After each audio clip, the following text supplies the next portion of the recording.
Hello, my good people.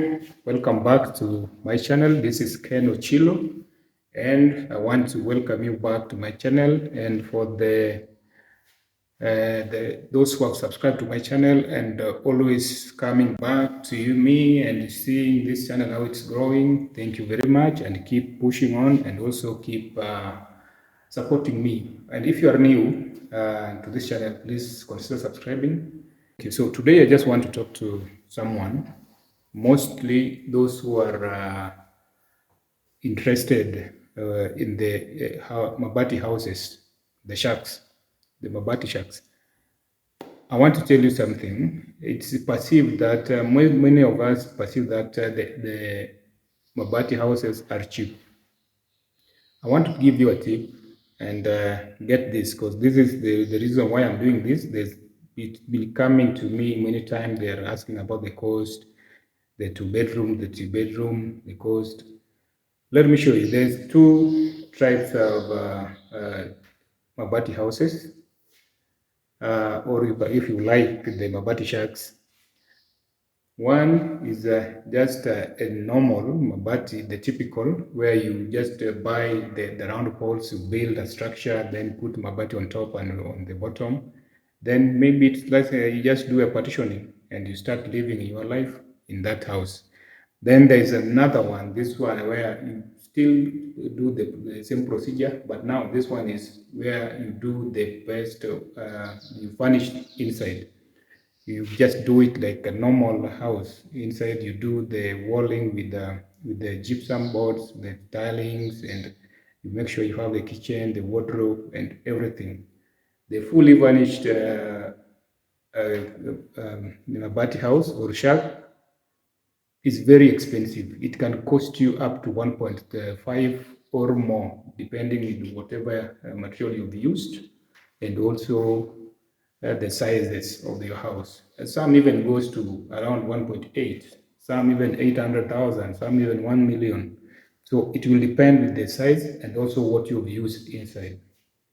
So the Mabati house are not that cheap if you want to do a good one, and it's not that expensive if you just want to do a small one. So there's two categories of people who should do a Mabati house. So if you fall there, according to my thinking or according to my reasoning, then you should do a Mabati house. The first person is a situation where maybe you had a job, maybe you are working in town, and you bought a land and you just want to start building your house. So in basically, if you come from the western part of Kenya, then this is you can resonate with this, because in those regions, you don't just move and start building directly. If you move from your Simba, then you have to do a house, you sleep inside, then maybe you can start later. But nowadays, though, people don't do that. Mostly, they don't follow those procedures. So this one is where you plan to build your lifetime house, and you don't want to rush things. So you will build just a structure of a Mabati house. You live inside as you build your desired house. The next person is someone, maybe you are in town and you just acquired a land, and you are tired of paying the rent. So you just want to convert this rent money into you are to make sure that you own somewhere you call a home. So this where you will buy a land, you build a structure, then uh, you do you just make sure that the interior part of it will looks more beautiful than what something might perceive from outside look. So this is the reason why you're doing that, because you are not doing it at one go. You are doing it bit by bit. You build a structure with the few cash you have. Then maybe if you get something, you buy tiles. You get something, you buy boards. You get something, you buy gypsum boards, and so on and so forth, until the house will look like the way you want it, the furnished house people are seeing on the internet. It is not something like you have 1 million shillings, then you just want to be. If you have 1 million, then go for semi-permanent house or maybe a permanent house, a small size. So if you fall in those two categories, then you're allowed to do so. But if you have acquired money, you have like 500,000 cash.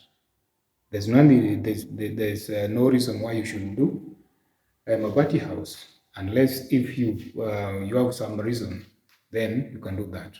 So Mabati houses are not that cheap the way people say, or maybe the way people think. Mabati houses are very expensive, especially when you want to do it something decent. You want to make sure that it looks more modern inside.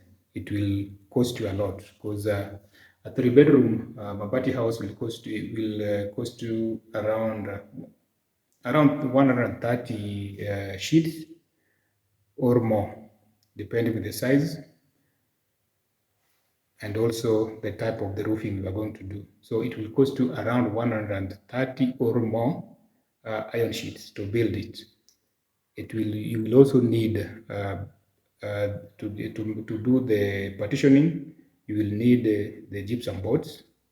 You will also need the cement. You need sand. You will need um, a lot of things. You just need a lot of things. So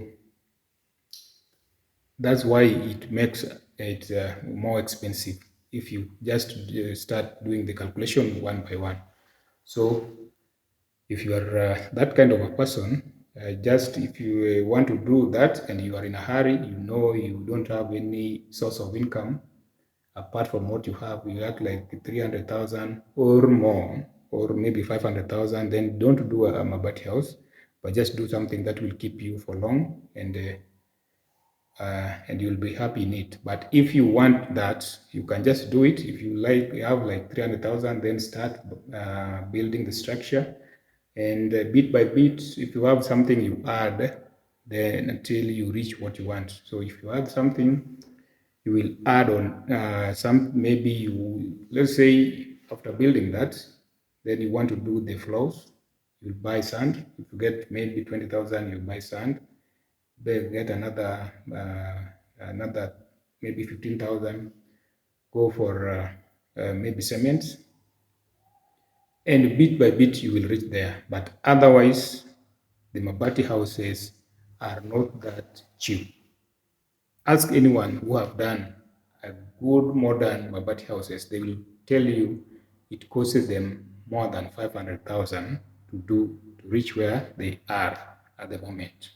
So, my good people, thank you very much. So, if you are new, please consider subscribing. Just support me by subscribing and also sharing these videos so that we can get the idea. The main mission or the main vision is to make sure that we get the information and also everyone get the houses they desired and making the construction very cheap.